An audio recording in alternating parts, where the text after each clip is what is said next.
Life is in living. It is not a thing, it is a process. There is no way to attain to life except by living it, except by being alive, flowing, streaming with it. If you are seeking the meaning of life in some dogma, in some philosophy, in some theology, that is the sure way to miss life and meaning both. Life is not somewhere waiting for you, it is happening in you. It is not in the future as a goal to be arrived at. It is here now, this very moment, in your breathing, circulating in your blood, beating in your heart. Whatsoever you are is your life, and if you start seeking meaning somewhere else, you will miss it. Man has done that for centuries. Concepts have become very important, explanations have become very important, and the real has been completely forgotten. We don't look to that which is already here. We want rationalizations. I have heard a very beautiful story. Some years ago, a successful American had a serious identity crisis. He sought help from psychiatrists, but nothing came of it, for there were none who could tell him the meaning of life, which is what he wanted to know. By and by, he learned of a venerable and incredibly wise guru who lived in a mysterious and most inaccessible region of the Himalayas. Only that guru, he came to believe, would tell him what life means and what his role in it ought to be. So he sold all his worldly possessions and began his search for the all-knowing guru. He spent 8 years wandering from village to village throughout the Himalayas in an effort to find him. And then one day he chanced upon a shepherd who told him where the guru lived and how to reach the place. It took him almost a year to find him, but he eventually did. There he came upon his guru, who was indeed venerable, in fact well over 100 years old. The guru consented to help him, especially when he learned of all the sacrifices the man had made toward this end. "What can I do for you, my son?" asked the guru. "I need to know the meaning of life," said the man. To this the guru replied without hesitation. "Life," he said, "is a river without end." "A river without end?" said the man in a startled surprise. "After coming all this way to find you, all you have to tell me is that life is a river without end?" The guru was shaken, shocked. He became very angry and he said, "You mean it is not? Nobody can give you the meaning of your life. It is your life. The meaning has also to be yours. Himalayas won't help. Nobody except you can come upon it. It is your life, and it is only accessible to you. Only in living will the mystery be revealed to you. The first thing I would like to tell you is, don't seek it anywhere else. Don't seek it in me. Don't seek it in scriptures. Don't seek it in clever explanations. They all explain away. They do not explain. They simply stuff your empty mind. They don't make you aware of what is. And the more the mind is stuffed with dead knowledge, the more dull and stupid you become. Knowledge makes people stupid. It dulls their sensitivity. It stuffs them. It becomes a weight on them. It strengthens their ego, but it does not give light and it does not show them the way. That is not possible. Life is already there bubbling within you. It can be contacted only there. The temple is not outside. You are the shrine of it. So the first thing to remember if you want to know what life is never seek it without. Never try to find out from somebody else. The meaning cannot be transferred that way. The greatest masters have never said anything about life. They have always thrown you back upon yourself. The second thing to remember is, once you know what life is, you will know what death is, because death is also part of the same process. Ordinarily, we think death comes at the end. Ordinarily, we think death is against life. Ordinarily, we think death is the enemy.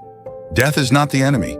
And if you think of death as the enemy, it simply shows that you have not been able to know what life is. Death and life are two polarities of the same energy, of the same phenomenon. The tide and the ebb, the day and the night, the summer and the winter. They are not separate and not opposites, not contraries. They are complementary. Death is not the end of life.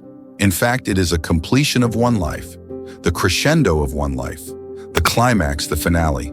And once you know your life and its process, then you understand what death is.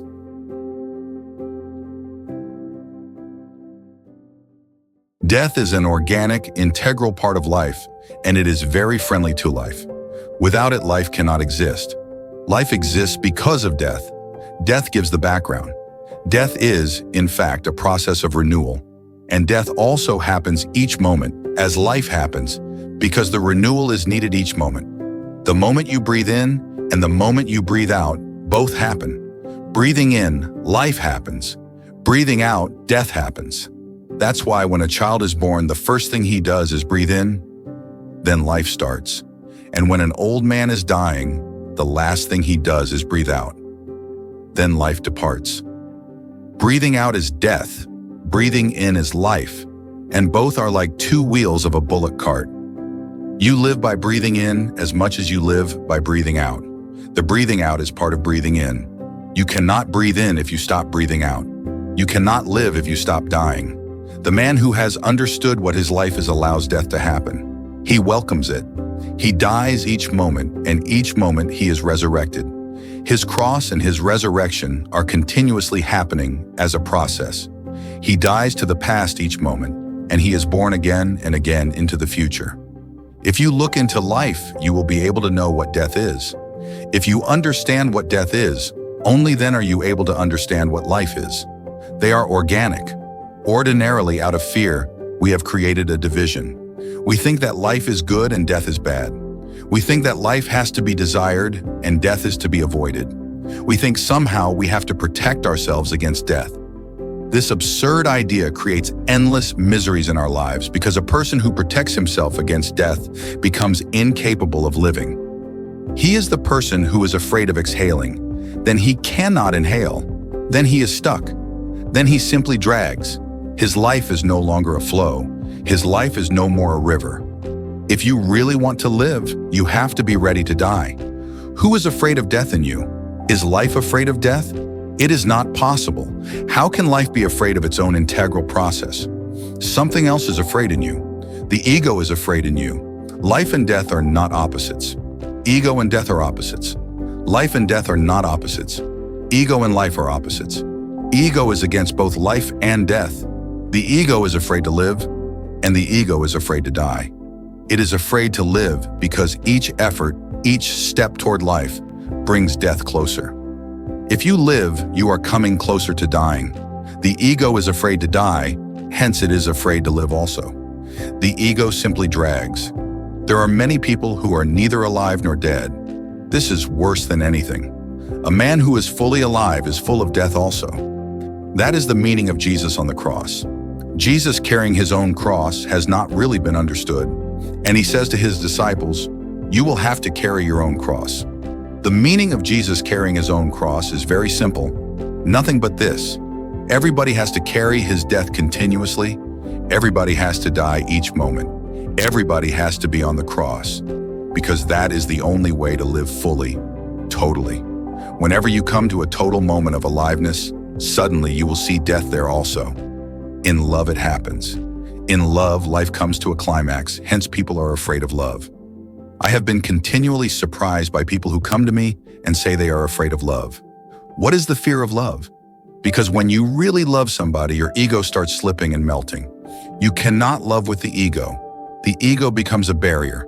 And when you would like to drop the barrier, the ego says, "This is going to be a death. Beware." The death of the ego is not your death. The death of the ego is really your possibility of life. The ego is just a dead crust around you. It has to be broken and thrown away. It comes into being naturally, just as when a traveler passes, the dust collects on his clothes, on his body, and he has to take a bath to get rid of the dust. As we move in time, the dust of experiences, of knowledge, of lived life, of the past collects. That dust becomes our ego. Accumulated, it becomes a crust around you which has to be broken and thrown away. One has to take a bath continuously, every day, in fact every moment, so that this crust never becomes a prison. The ego is afraid to love because in love, life comes to a peak. But whenever there is a peak of life, there is also a peak of death. They go together. In love you die and you are reborn. The same happens when you come to meditate or to pray, or when you come to a master to surrender. The ego creates all sorts of difficulties, rationalizations not to surrender. Think about it, brood about it, be clever about it. When you come to a master, again the ego becomes suspicious, doubtful, creates anxiety. Again you are coming to life, to a flame where death will also be as much alive as life. Let it be remembered that death and life both become a flame together. They are never separate. If you are very, very minimally alive, at the minimum, then you can see death and life as being separate. The closer you come to the peak, the closer they start coming. At the very apex, they meet and become one. In love, in meditation, in trust, in prayerfulness, wherever life becomes total, death is there. Without death, life cannot become total. But the ego always thinks in divisions, in dualities. It divides everything. Existence is indivisible. It cannot be divided.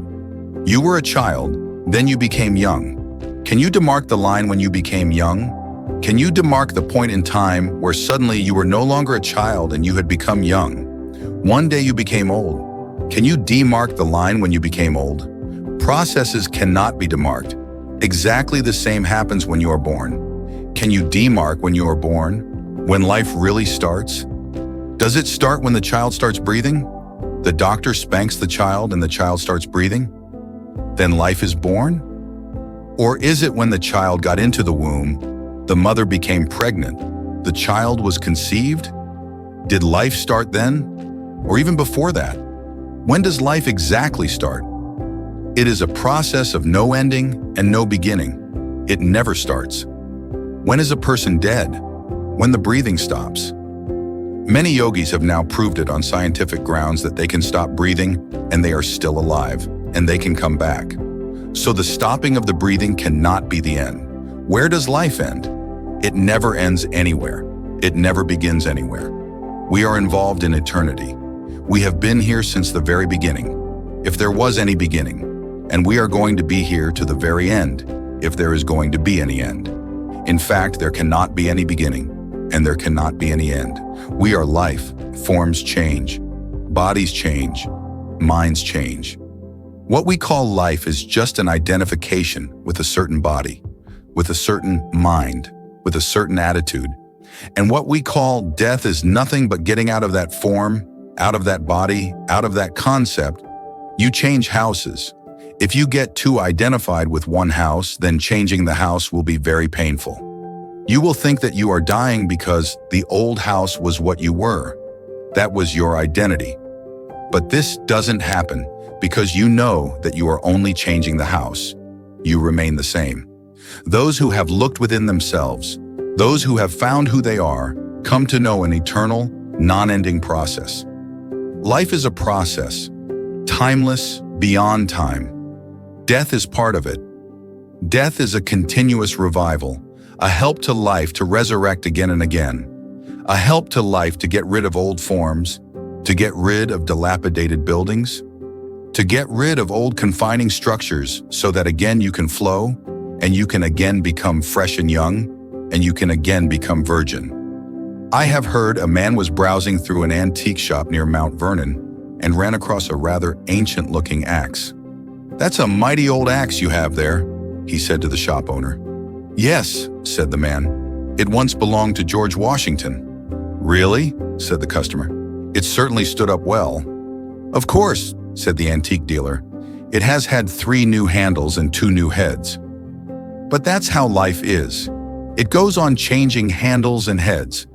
In fact, it seems everything goes on changing, and yet something remains eternally the same. Just watch.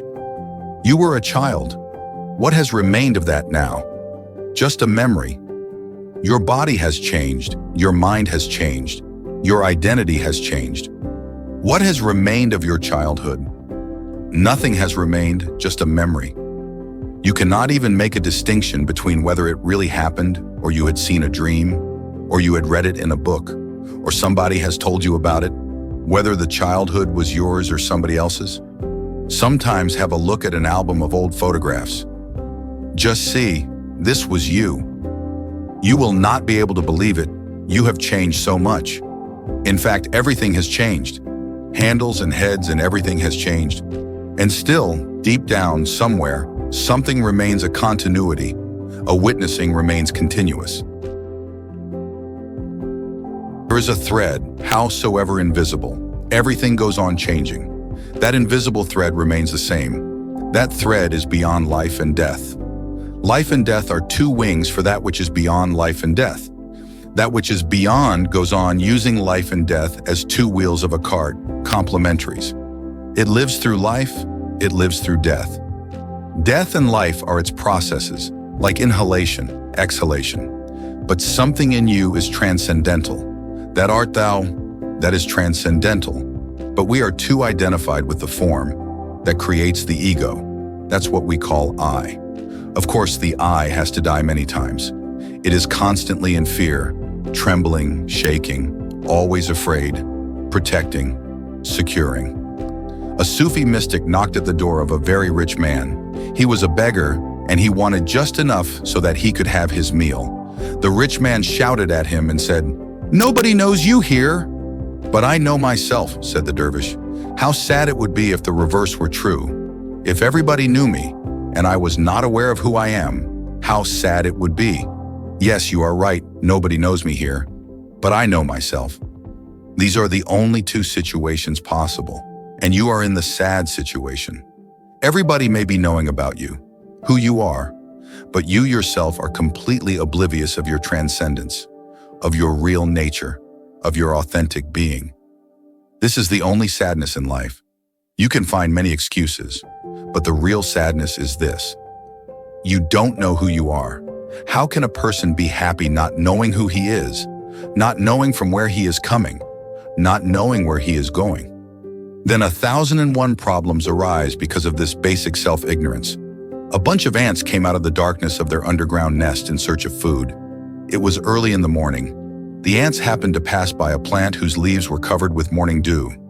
"What are these?" asked one of the ants, pointing to the dewdrops. "Where do they come from?" Some said, "They come from the earth." Others said, "They come from the sea." Soon a quarrel broke out.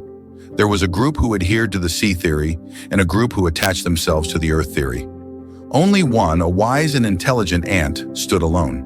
He said, "Let us pause a moment and look around for signs, for everything has an attraction toward its source. Or, as it is said, everything returns to its origin. No matter how far into the air you throw a brick, it comes down to the earth. Whatever leans toward the light must originally be of the light." The ants were not totally convinced yet and were about to resume their dispute. But the sun had come up and the dewdrops were leaving the leaves, rising toward the sun and disappearing into the sun. Everything returns to its original source, has to return to its original source. If you understand life, then you understand death also. Life is a forgetfulness of the original source, and death is again a remembrance. Life is going away from the original source. Death is coming back home. Death is not ugly, death is beautiful. But death is beautiful only for those who have lived their life unhindered, uninhibited, unsuppressed. Death is beautiful only for those who have lived their life beautifully, who have not been afraid to live, who have been courageous to live, who loved, who danced, who celebrated. Death becomes the ultimate celebration if your life is a celebration. Let me tell you in this way, whatsoever your life is, death reveals only that. If you have been miserable in life, death reveals misery. Death is a great revealer. If you have been happy in your life, death reveals happiness. If you have lived only a life of physical comfort and physical pleasure, then of course death is going to be very uncomfortable and unpleasant because the body has to be left. The body is just a temporary abode, a sarai in which we stay for the night and have to leave in the morning. It is not your permanent abode. It is not your home. So if you have lived just a bodily life and you have never known anything beyond the body, death is going to be very, very ugly, unpleasant, painful. Death is going to be an anguish. But if you have lived a little higher than the body, if you have loved music and poetry, and you have loved, and you have looked at the flowers and the stars, and something of the non-physical has entered into your consciousness, death will not be so bad. Death will not be so painful. You can take it with equanimity, but still it cannot be a celebration. If you have lived something of the transcendental in yourself, if you have entered your own nothingness at the center of your being where you are no longer a body and no longer a mind, where physical pleasures are completely left far away, and mental pleasures also. The pleasures of music and poetry and literature and painting. Then death is going to be a great celebration, a great understanding, a great revelation. Everything is left far away. You are simply just pure awareness, consciousness. If you have known anything of the transcendental in you, death will reveal to you the transcendental in the universe. Then death is no more a death but a meeting with existence, a date with existence. So you can find 3 expressions about death in the history of human mind. One expression is of the ordinary man who lives attached to his body, who has never known anything greater than the pleasure of food or sex, whose whole life has been nothing but food and sex, who has enjoyed food, has enjoyed sex, whose life has been very primitive, whose life has been very gross, who has lived in the porch of his palace, never entered it, and who had been thinking that this is all life is. Then at the moment of death, he will try to cling. He will resist death, he will fight death. Death will come as the enemy.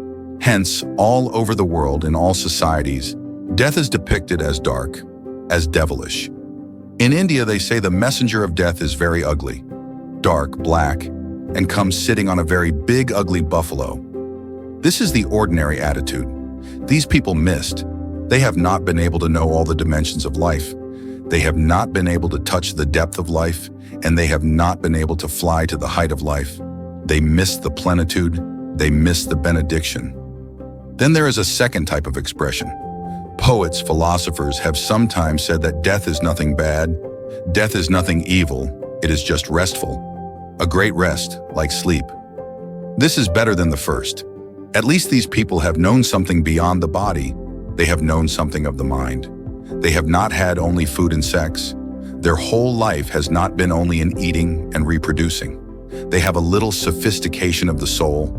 They are a little more aristocratic, more cultured. They say death is like great rest. One is tired and one goes into death and rests. It is restful. But they too are far away from the truth. Those who have known life in its deepest core say that death is godliness. Not only a rest, but a resurrection, a new life, a new beginning. A new door opens. When a Sufi mystic, Bayezid, was dying, people who had gathered around him, his disciples, were suddenly surprised, because when the last moment came, his face became radiant, so powerfully radiant. It had such a beautiful aura. Bayezid was a beautiful man, and his disciples had always felt an aura around him, but they had not known anything like this, so radiant. They asked, "Bayezid, tell us what has happened to you. What is happening to you? Before you leave us, give us your last message." He opened his eyes and he said, "Existence is welcoming me. I am going into its embrace. Goodbye." He closed his eyes, his breathing stopped. But at the moment his breathing stopped, there was an explosion of light. The room became full of light, and then the light disappeared. When a person has known the transcendental in himself, death is nothing but a face of existence. Then death has a dance to it. And unless you become capable of celebrating death itself, remember you have missed life. The whole life is a preparation for this ultimate. This is the meaning of this beautiful story. When Rabbi Burnham lay dying, his wife burst into tears. He said, "What are you crying for? My whole life was only that I might learn how to die. My whole life has been just a preparation to learn the secrets of dying. All religions are nothing but a science or an art to teach you how to die. And the only way to teach you how to die is to teach you how to live. They are not separate. If you know what right living is, you will know what right dying is. So the first thing, or the most fundamental thing, is how to live. Let me tell you a few things. First, your life is your life. It is nobody else's. So don't allow yourself to be dominated by others. Don't allow yourself to be dictated to by others. It is a betrayal of life.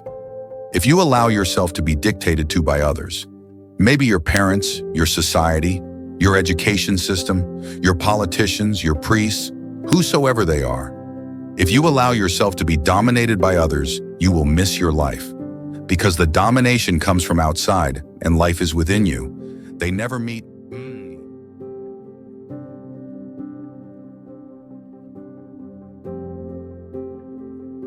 I am not saying that you should become a no-sayer to each and everything. That too is not of much help. There are two types of people. One is a very obedient type, ready to surrender to any and everybody.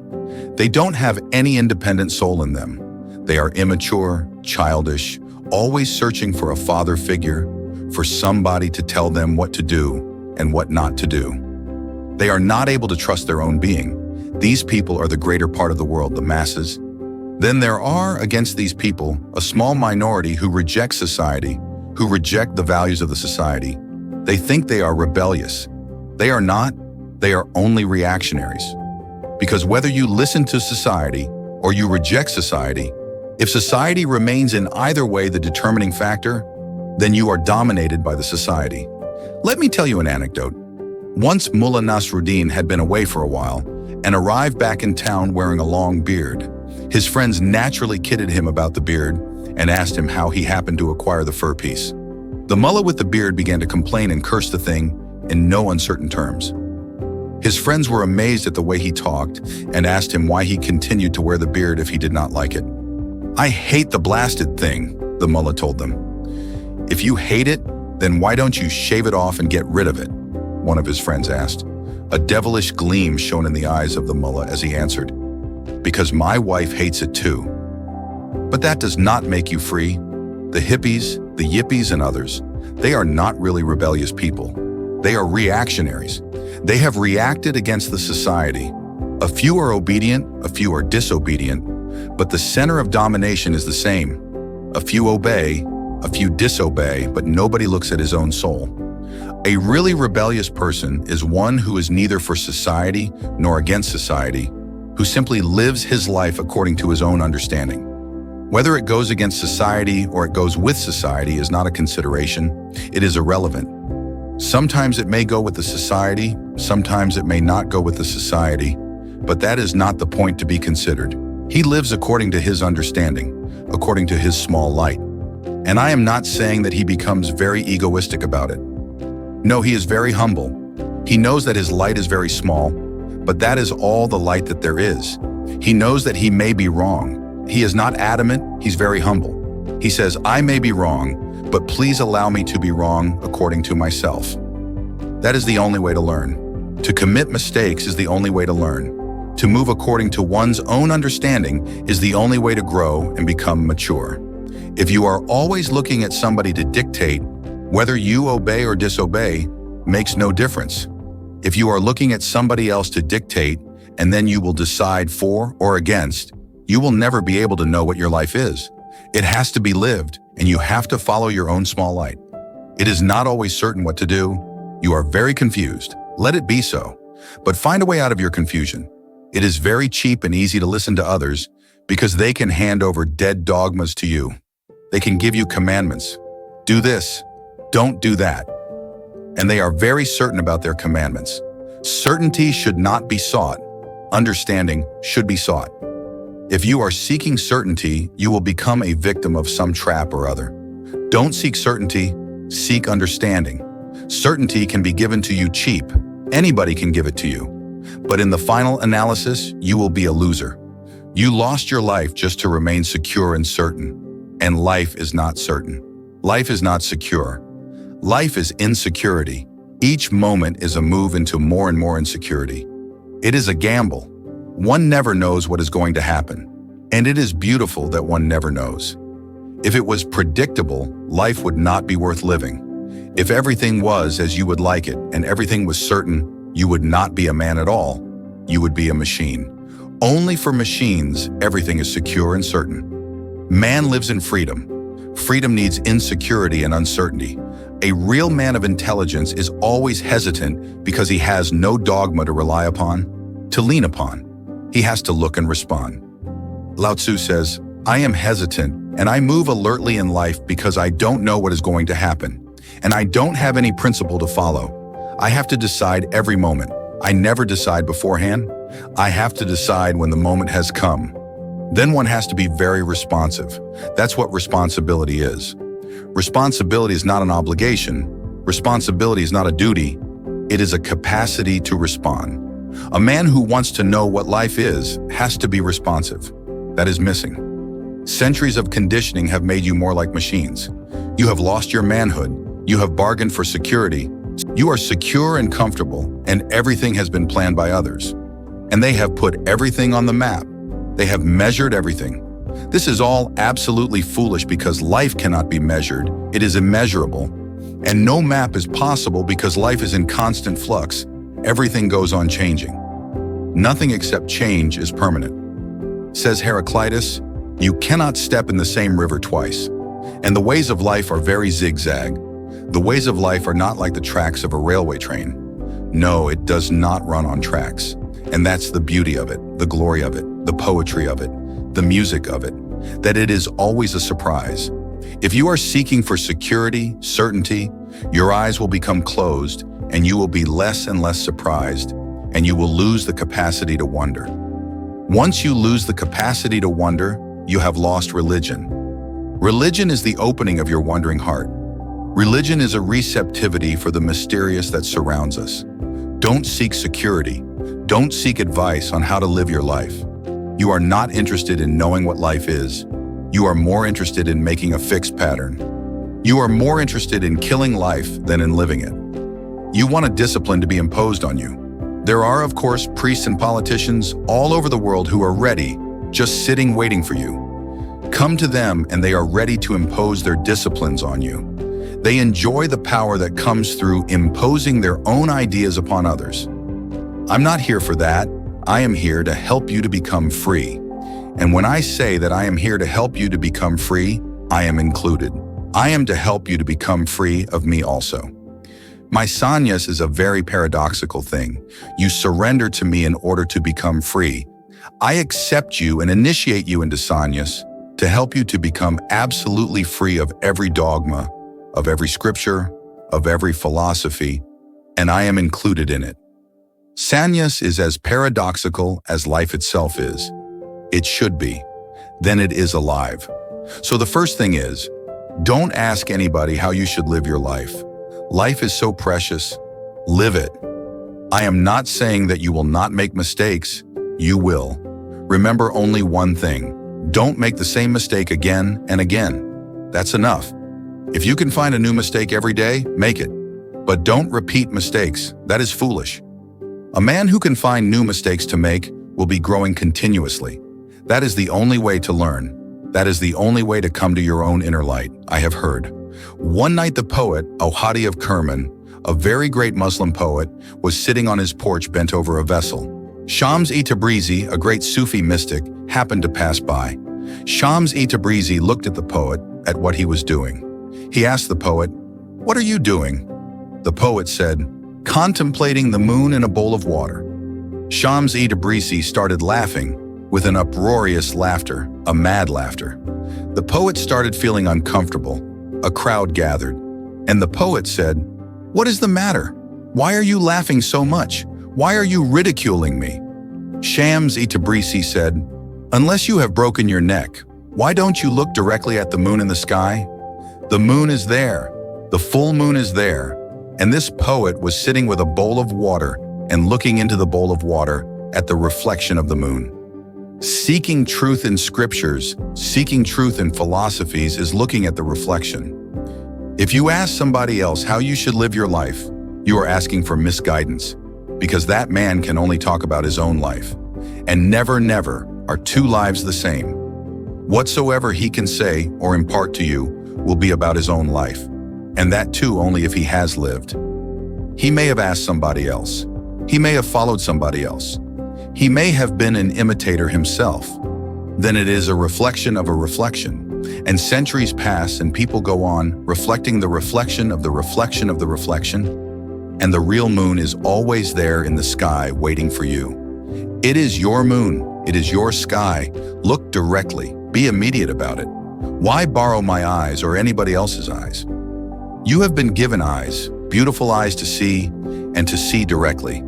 Why borrow understanding from anybody? Remember, it may be an understanding to me, but the moment you borrow it, it becomes knowledge to you. It is no longer understanding. Understanding is only that which has been experienced by the person himself. It may be understanding for me if I have looked at the moon, But the moment I say it to you, it becomes knowledge. It is no longer understanding. Then it is just verbal, then it is just linguistic, and language is a lie. Bawam. Let me tell you an anecdote. A chicken farmer, dissatisfied with the productivity of his flock, decided to use a bit of psychology on his hens. Accordingly, he purchased a gay-colored talking parrot and placed him in the barnyard.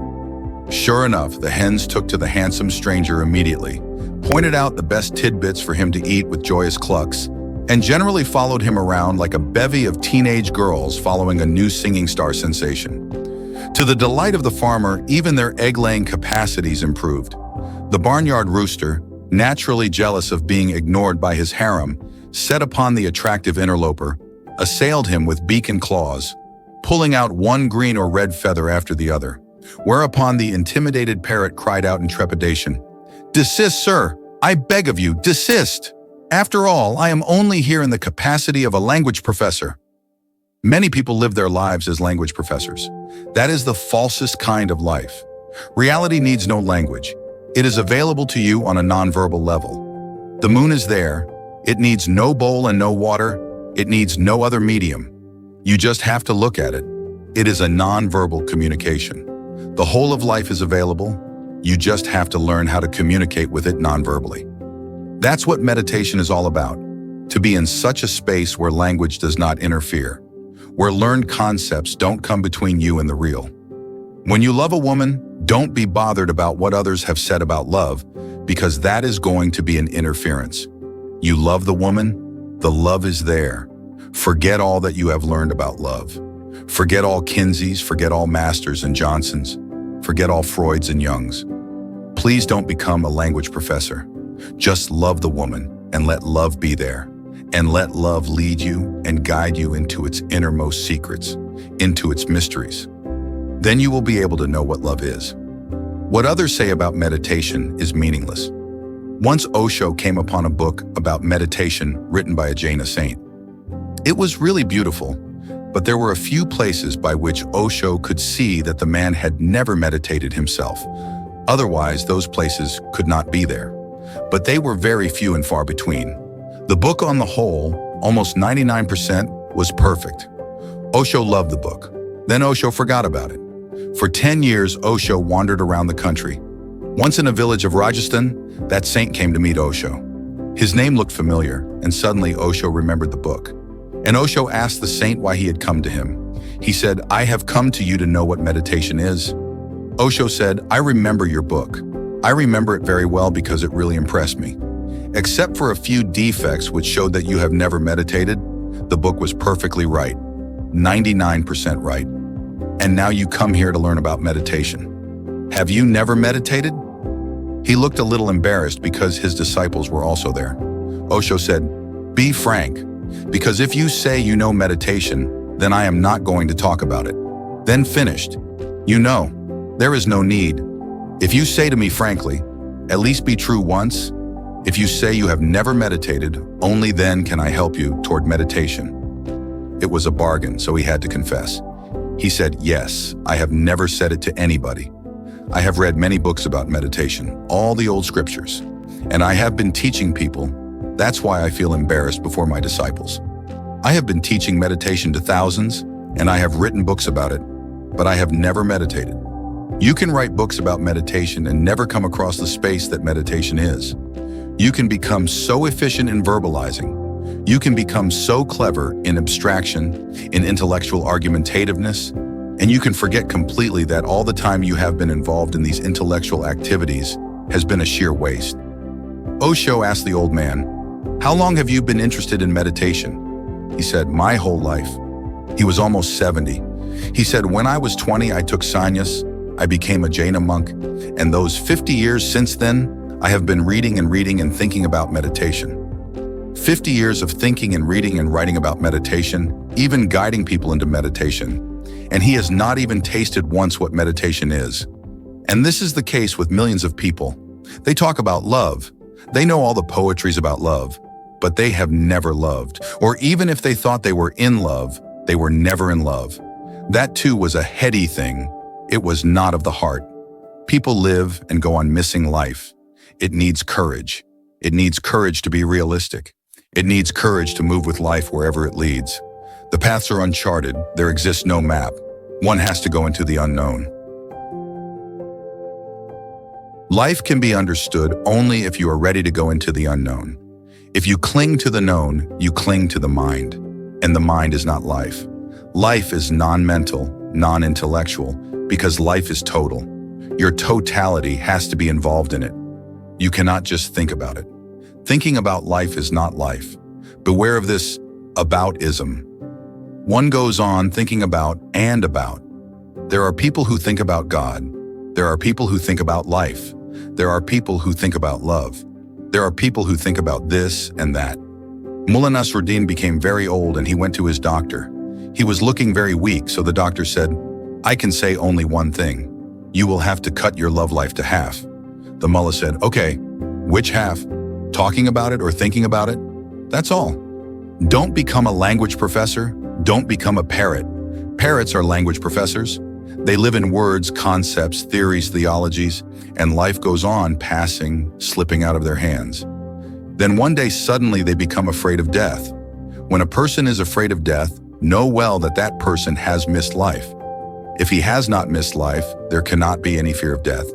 If a person has lived life, he will be ready to live death also. He will be almost enchanted by the phenomenon of death.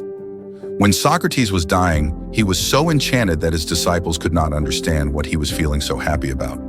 One disciple, Crito, asked, "Why are you looking so happy? We are crying and weeping." Socrates said, "Why should I not be happy? I have known what life is. Now I would like to know what death is. I am at the door of a great mystery, and I am thrilled. I am going on a great journey into the unknown. I am simply full of wonder. I cannot wait." And remember, Socrates was not a religious man.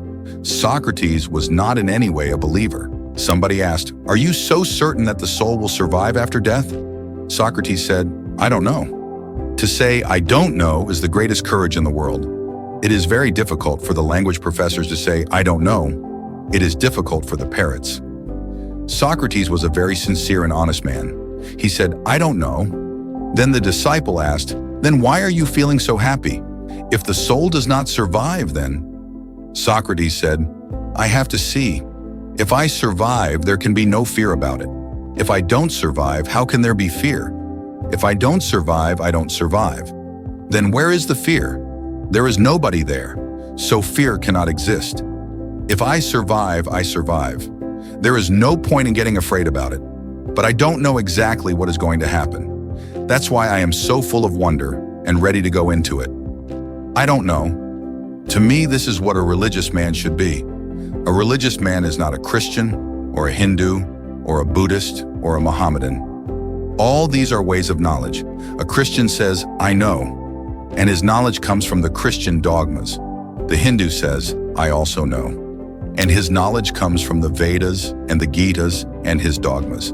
And a Hindu is against the Christian because he says, "If I am right, you cannot be right. If you are right, then I cannot be right." So there is great argument, and there is much dispute and much debate and unnecessary conflict. A religious man, a really religious man, not the so-called religious people, is one who says, "I don't know." When you say, "I don't know," you are open, you are ready to learn. When you say, "I don't know," you don't have any prejudice this way or that. You don't have any belief. You don't have any knowledge. You have only awareness. You say, "I am aware, and I will see whatsoever happens. I will not carry any dogma from the past." This is the attitude of a disciple, the attitude of one who wants to learn. And discipline simply means learning. A disciple means a learner, one who is ready to learn, and discipline means learning. I am not here to teach you any dogmas. I am not imparting any knowledge to you. I am simply helping you to see that which is. Live your life whatsoever the cost. Be ready to gamble with it. I have heard about a businessman. He was walking from his office to a restaurant for lunch when he was stopped by a stranger who said to him, "I don't think that you remember me, but 10 years ago I came to this city broke. I asked you for a loan and you gave me $20 because you said you were willing to take a chance to start a man on the road to success." The businessman thought for a while, and then he said, "Yes, I remember the incident. Go on with your story." "Well," remarked the stranger, "are you still willing to gamble?" Life asks you the same question again and again and again. Are you still willing to gamble? It is never certain. Life has no insurance in it. It is simply an opening, a wild opening, a chaotic opening. You can make a small house around you, secure, but then that will prove to be your grave. Live with life. And we have been doing that in many ways. Marriage is man-created. Love is part of life. When you create marriage around love, you are creating security. You are making something which cannot be made. Love cannot be made legal. You are trying to do the impossible. And if in that effort love dies, it is no wonder. You become a husband. Your beloved becomes a wife. You are no longer two alive persons. You are two functionaries. The husband has a certain function. The wife has a certain function. They have certain duties to fulfill. Then life has ceased to flow. They are frozen. Watch a husband and wife. You will always see two persons frozen, sitting side by side, not knowing what they are doing here, why they are sitting here. Maybe they have nowhere to go. When you see love between two persons, something is flowing, moving, changing. When there is love between two persons, they live in an aura. There is a constant sharing. Their vibrations are reaching to each other. They are broadcasting their being to each other. There is no wall between them. They are two and yet not two. They are one also. The husband and wife are as far away as it is possible to be, even though they may be sitting by the side of each other. The husband never listens to what the wife is saying. He has become deaf long ago. The wife never sees what is happening to the husband. She has become blind to him. They take each other absolutely for granted. They have become things. They are no longer persons, because persons are always open, persons are always uncertain, persons are always changing. Now they have a fixed role to fulfill. They died the day they got married. Since that day, they have not lived. I'm not saying not to get married, but remember that love is the real thing, and if it dies, then marriage is worthless. And the same is true about everything in life, about everything. Either you can live it, but then you have to live with this hesitation, not knowing what's going to happen the next moment, or you can make everything certain about it. There are people who have become so certain about everything that they are never surprised. There are people whom you cannot surprise. And I am here to deliver to you a message which is very surprising. You will not believe it, I know. You cannot believe it, I know. I am here to tell you something which is absolutely unbelievable, that you are gods and goddesses. You have forgotten. Let me tell you an anecdote. Harvey Firestone, Thomas A. Edison, John Burroughs, and Henry Ford stopped at a rural service station on their way to Florida for the winter. "We want some bulbs for our headlights," said Ford. "And by the way, that is Thomas Edison sitting there in the car, and I am Henry Ford." The fellow at the service station did not even look up, just spat out some tobacco juice with obvious contempt. "And," said Ford, "we would like to buy a new tire if you have any Firestone tires. And that other fellow in the car is Harvey Firestone himself." Still the old fellow said nothing. While he was placing the tire on the wheel, John Burroughs, with his long white beard, stuck his head out the window and said, "How do you do, stranger?" Finally, the old man at the service station came alive. He glared at Burroughs and said, "If you tell me you are Santa Claus, I will be damned if I don't crush your skull with this lug wrench." He could not believe that Harvey Firestone, Thomas A. Edison, John Burroughs, and Henry Ford were all traveling in one car. They were all friends, and they used to travel together. When I say to you, you are gods and goddesses, you will not believe me because you have completely forgotten who is traveling within you, who is sitting within you, who is listening to me, who is looking at me. You have completely forgotten. You have been given some labels from the outside, and you have trusted those labels. Your name, your religion, your country, all bogus. It does not make any sense if you are a Hindu or a Christian or a Mohammedan if you don't know yourself. These labels make no sense at all. Maybe they are of a certain utility. What sense does it make whether you are a Hindu or a Christian or a Mohammedan or an Indian or an American or Chinese? How does it make sense? How does it help you to know your being? All are irrelevant. because the being is neither Indian, nor Chinese, nor American, and the being is neither Hindu, nor Mohammedan, nor Christian. The being is simply a pure isness. The pure isness is what I call godliness. If you can understand your inner divinity, you have understood what life is. Otherwise, you have not been able yet to decode life. This is the message. The whole life is pointing at one thing, continuously, that you are God's. Once you have understood it, then there is no death. Then you have learned the lesson. Then in death, gods will be returning back to their homes. When Rabbi Burnham lay dying, his wife burst into tears. He said, "What are you crying for? My whole life was only that I might learn how to die. The whole life, just a training, how to go back home, how to die, how to disappear. Because the moment you disappear, godliness appears in you. Your presence is the absence of godliness. Your absence is the presence of godliness.